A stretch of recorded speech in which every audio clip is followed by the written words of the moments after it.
ग्वाल बाल कुछ साथ में है, नंद बाबा साथ में है। माँ ने कृष्ण के मन को भाने वाले कुछ पकवान पोटली में रख दिए गए, मेरे लाला को कहीं कुछ कष्ट ना हो जाए।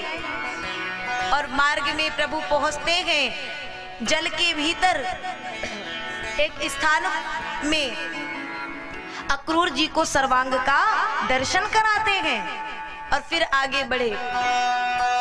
मथुरा की सीमा पर रथ जैसे ही पहुंचा, भगवान ने वहीं अक्रूर जी ने भगवान को छोड़ा है और प्रभु से विदा ले लिए। भगवान ने कहा, अक्रूर मैं आपके पर्णकुटी में आऊंगा, मेरी राह देखना, कब आऊंगा इसकी कोई खबर नहीं है, लेकिन हाँ आऊंगा।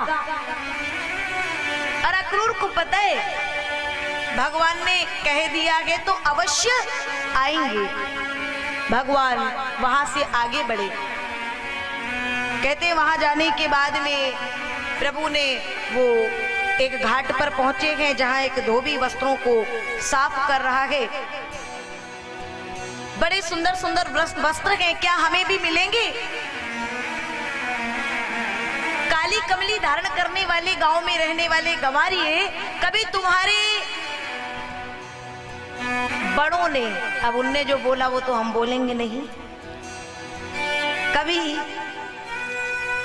तुम्हारे बड़ों ने ऐसे वस्त्र देखे भी गए जिनको तुम धारण करने की बात करते हो? छोटा सा ग्वाला एक बगल में था, बोला ए कन्वे, ये मामा जी के भाव तो 7वें आसमान पे दिखा दे अपने वही वो कौन से पूतना वाले हाथ। भगवान ने वही आनंद दिखाया, 2 पल में वो मामा जी का प्राणांत किया। जितने वस्त्र है धारण कर लीजिए। और सबने वस्त्रों को उठा उठा करके जैसे ही धारण किए और चले तो कहा महाराज कंस और कहा नेक नेक से ये सखा, ए लाला ये तो सब मांगे कैसे लग रहे हैं, सब रास्ता साफ करते हुए चल रहे हैं, तो क्या करें, बस थोड़ा फिटिंग विटिंग हो जाती तो पहनने में अच्छे लगते। अब भगवान जा रहे, मार्ग में एक दर्जी ने अपने झरोकों से भगवान को बुलाया और भगवान ने उस पर कृपा की, उसने उन वस्त्रों को ग्वाल बालों के हिसाब से तैयार किया। फिर प्रभु आगे बढ़े हैं, माली पर कृपा की, फिर आगे बढ़े तो एक कुब्जा हाथ में चंदन की कटोरी है और चली जा रही है। भगवान पीछे से आवाज लगाते हैं, अरे ओ सुंदरी जी। अब कहां सुंदरी? जिसके नाम से आज तक किसी ने उसे पुकारा नहीं, उसको भगवान कह रहे हो सुंदरी। चलती रही, फिर भगवान ने आवाज लगाई, अरे ओ सुंदरी जी। नहीं सुनी पर रुक नहीं रही है कि मुझे कौन बुला रहा होगा इस नाम से। भगवान तीसरी बार दौड़ के उसके आगे जाकर के समक्ष आ गए, अरे ओ सुंदरी जी आपसे ही कह रहा हूं। मैं सुंदरी? हाँ, आपका परिचय क्या है? परिचय देती है, दास्यम्यहं सुंदर कंस सम्मता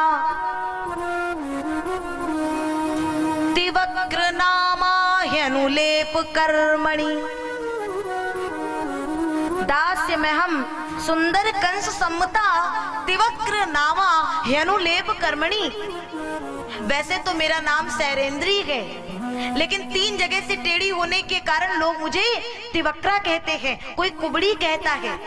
ये चंदन का लेपन का कार्य मैं करती हूँ महाराज कंस के लिए, लेकिन आज तक किसी ने मुझे मेरे नाम से नहीं पुकारा और आपने मुझे सुंदरी कह दिया। मैं आपको कहां से सुंदरी दिखती हूँ? अरे मैं बाहरी नहीं, मुझे तो आंतरिक सौंदर्य चाहिए, वो अंदर की सुंदरता चाहिए। आप बहुत सुंदर हैं। हम दुनिया को रिझाने के लिए बड़ी बड़ी तैयारियां करते हैं, लेकिन जो संत जन हैं उनको आप देखेंगे, जो मिल जाए, जैसा मिल जाए वही धारण करके और आनंद से चल देते हैं, उसके बाद भी बड़े सुंदर लगते हैं। कारण क्या है? भगवान की कृपा का वरद हस्त वहां है, जो सुंदरता कहा सुंदर करही। जब ऐसे परमात्मा की कृपा हो जाएगी तो जीव कितना सुंदर हो जाएगा। जैसे ही वो दासी ने कहा, अपना परिचय दिया, भगवान ने कहा तो क्या ये जो चंदन का लेप आप उन्हें करती हैं, क्या ये लेप हमें करेंगी? हाँ हाँ अवश्य, क्यों नहीं। और जैसे ही तिवक्रा ने सुना, वो चंदन को ली है और भगवान के मस्तक पर जैसे ही लेपन करने लगी। भगवान कभी किसी का उधार नहीं रखते हैं। प्रभु ने अपनी 3 अंगुलियां निकाली और उसकी ठोड़ी पर रखी और एक जोर का झटका मारा। सच में जो प्रभु ने पहला नाम कहा था सुंदरी, उस तिवक्रा को विश्व सुंदरी बना दिया सरकार। गदगद होकर के कंठ, रुंधे हुए कंठ से वो भगवान को प्रणाम करने लगी, चरणों में बार बार गिरने लगी है। भगवान वहां से आगे बढ़े गए तो जितनी मथुरा की ये मैयाएं हैं, सबने पुष्प वृष्टि करते हुए भगवान का स्वागत किया, सत्कार किया। अब हमारे गोविंद आ गए हैं, अब हमारे जीवन में कोई कष्ट नहीं रहेगा, कोई बाधा नहीं रह जाएगी। और फिर भगवान वहां पहुंचे जहां धनुष यज्ञ है, उस यज्ञशाला की भूमि पर द्वार पर पहुंचे। कुबलिया पीड़ नाम का वो हाथी, उसका उद्धार किए। फिर आगे गए और धनुष का खंडन भगवान ने दोनों अवतारों में किया, रामावतार में भी और कृष्णावतार में भी। इसीलिए किया क्योंकि धनुष अहंकार का प्रतीक है, और जब तक जीव के मन में अहंकार रहेगा तब तक परमात्मा का सानिध्य मिलने वाला नहीं है। और यहाँ पे भी सबके देखते देखते पलक झपकने मात्र तक भगवान ने धनुष को उठाया। ये वही धनुष है जो भगवान भोलेनाथ ने कंस को दिया था और कहा था जो कोई इसका खंडन करेगा बस वही तुझे मृत्यु तक पहुंचाएगा। भगवान पहुंच गए। मथुरा वासियों ने सुना, सुखानुभूति होने लगी। अरे कोई खंडन नहीं कर सकता था इस धनुष का, और भगवान आ गए हैं। अब सबको पूर्ण विश्वास हो गया कि अब हमारे जीवन में कष्ट नहीं रहेगा। अरे वहां खबर गई, कहां? कंस के पास। धनुष का खंडन हो चुका है महाराज। अब तो कंस कपकपाए, भय के मारे, डर के मारे हालत बड़ी खराब है, क्योंकि वो आ चुका है। और अभी तक जिसको मारने के लिए मैं अपने दूतों को भेजता था, अब वो चलकर के मेरी मथुरा में आ चुका है। कोई बात नहीं, खंडन हो गया है। अभी मल्ल युद्ध बाकी है, और मल्ल युद्ध में पूरी तैयारियां हो चुकी हैं। बड़े बड़े राजा महाराजा सब विराजमान हैं। और आज कंस ने अपना सिंहासन बड़ी ऊंचाई पे लगाया है कि कहीं से कोई गड़बड़ हुई तो वो जरा सा बालक इतनी ऊंचाई में नहीं पहुंच पाएगा, और जब तक वो पहुंचेगा तब तक मैं भाग लूंगा। हाँ, यही तो हमारी भ्रांति है। ये काल, ये मृत्यु जिसको कहा गया, तू जहां छुपेगा जाकर के ये मृत्यु वहीं पे गला दबाएगी। कहां तक हम छुपेंगे? और भगवान का आगमन हो गया। नंद जी भी साथ हैं, ग्वाल बाल भी साथ हैं, सब हैं। चाणूर और मुष्टिक आते हैं, भगवान का आदर सत्कार करते हैं। आओ आओ कृष्ण। आदर सत्कार ये व्यंग का है। हाँ, ये कोई प्रेम का आदर सत्कार नहीं है। कोई आपसे अगर प्रेम से प्रणाम करे तो वो भाव अलग दिखेंगे, और व्यंग से सामाजिकता को निभाने के लिए यदि आपसे मिले तो वो भाव अलग दिख जाएंगे। आओ आओ कृष्ण, तुम्हारे बारे में बड़ा सुना, तुम बड़े शक्तिशाली हो, बलशाली हो, और आज सुना था, देखने की इच्छा थी, आज दर्शन कर लिए, धन्य हो गए। आओ, आज हम प्रत्यक्ष सामने से देखेंगे तुम्हारे बल को, तुम्हारी शक्ति को। कृष्ण ने कहा, देखो मामा जी, ऐसा है, आपको गलत फहमी हुई है। हम जरा से ग्वाला है, गैया चराते हैं, काहे के शक्तिशाली, काहे के बलशाली। चारूर ने कहा, काहे हमने इतने ये दैत्य भेजे, जितने भेजे तुमने सबको मार दिया, कोई भी लौट करके वापस नहीं आया। कृष्ण कहते हैं ये आपने गलत सूचना दी है आपको किसी ने, तो तुमने मारा नहीं, बिल्कुल नहीं।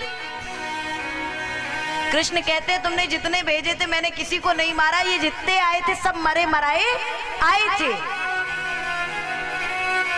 ये जितने आए थे सब मरे मराए आए थे महाराज। हमने तो सबको यमुना जी में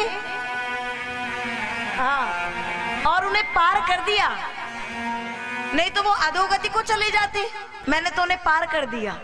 बोलिए बाके बिहारी लाल की। कुछ भी कहो कृष्ण, आज देखेंगे तुम्हारी माँ के दुग्ध में कितनी शक्ति है, कितना बल है, कितना सामर्थ्य है। और आज जैसे ही कृष्ण से ये बात कही, अभी अभी माँ को छोड़ करके कृष्ण आया है और माँ के दुग्ध की बात कर दी। कृष्ण कहते हैं मामा, मैं सीधी बात करूं और तू उल्टा बकता जाता है।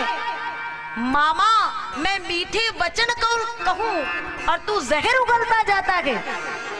भगवान ने दाऊ भैया को इशारा दिया है और दोनों ने, एक ने चारूण को, दूसरे ने मुष्टिक को, भगवान को पल मात्र, क्षण मात्र लगता है, 2 मिनट में, 2 सेकंड में भगवान संहार कर देते हैं। और वैसे ही वो चारूर और मुष्टिक को मृत्यु के घाट उतार दिए।